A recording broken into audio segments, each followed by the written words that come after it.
రైతు పొలంలో నడుచుకుంటూ వెళ్తున్నాడు. ఒక కుక్క పడిపోయి ఉంది కింద.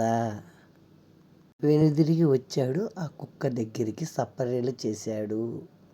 కుక్క లేచి నిలబడింది రైతు దగ్గర. రైతు వెనకాలే బయలుదేరింది కుక్క.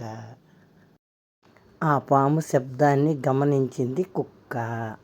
రైతు మీదకి రాకుండా ముందుగా అడ్డం వెళ్ళిపోయింది పాముకి.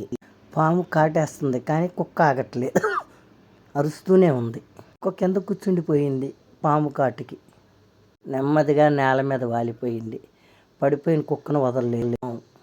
కుక్కను తీసుకొని హాస్పిటల్కి పరిగెత్తుకుంటూ వచ్చి నేనున్నా, నిన్ను కాపాడుకుంటా, నీకేమవుతుందని ఏడవసాగాడు రైతు. డాక్టర్ అమ్మగారు నా కుక్కను బతికించండి, ఎలా అయినా బతికించండి డాక్టర్ అమ్మగారు అని ఏడ్చాడు రైతు. నా ప్రాణాలు కాపాడింది.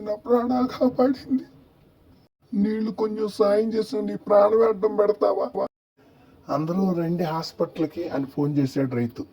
దేవుడికి దండం పెట్టుకుని జరిగిందంతా చెప్పాడు భార్య బిడ్డలు. మన కుక్క ఎలాగైనా బతకాలన్నాడు భార్యతో.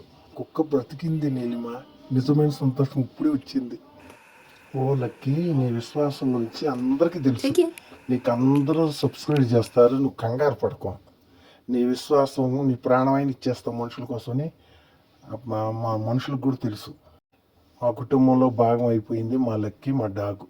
తనకు పిల్లలు పుట్టినా నాతో రోజు పొలానికి వచ్చేది.